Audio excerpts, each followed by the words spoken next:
बिस्मिल्लाहिर्रहमानिर्रहीम। नमाज दीन का सतून है। जिसने इसे कायम किया उसने दीन को कायम किया, और जिसने इसको ढहा दिया उसने दीन को ढहा दिया। नमाज मुसलमानों का एक दिन में 5 वक्त का वो अजीम इज्तिमा है जिसमें मुसलमान खुदा की इबादत के साथ साथ इखलाकी और माशरती आदाब भी सीखते हैं। रसूलुल्लाह सल्लल्लाहु अलैहि वसल्लम ने फरमाया कि हम में और इनमें यानी कुफ़ार में फ़र्क करने वाली चीज़ नमाज है। जिसने इसको तर्क किया गोया उसने कुफ़र किया। नाज़रीन इकराम, कुछ ऐसे बदबख्त और बेशरम लोग भी हैं जो मसाजिद में तो जाते हैं लेकिन अल्लाह की रहमत समेटने के बजाय अल्लाह के अज़ाब को अपने साथ लेकर घरों को लौटते हैं।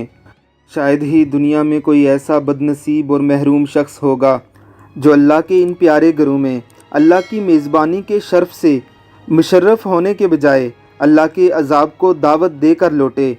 ज़रा देखिए इन बदबख्तों को, ये नमाजियों को कैसे तंग कर रहे हैं। ये कोई छोटे बच्चे तो नहीं कि जिन्हें उनके बचपने की वजह से छोड़ दिया जाए। ये तो सब बालिग हैं। मोबाइल पर वीडियो बनाने वाला भी बालिग होगा। ये किस तरह से शाअरे इस्लाम की तौहीन कर रहे हैं, ये देखकर भी रूह कांप उठती है। अल्लाह रब्बुल इज़्ज़त से दुआ है कि वो ऐसे लोगों को हदायत नसीब फरमाए, और अगर ऐसे लोगों के नसीब में हदायत नहीं तो अल्लाह रब्बुल इज़्ज़त ऐसे लोगों के शर से मसाजिद को महफूज रखे।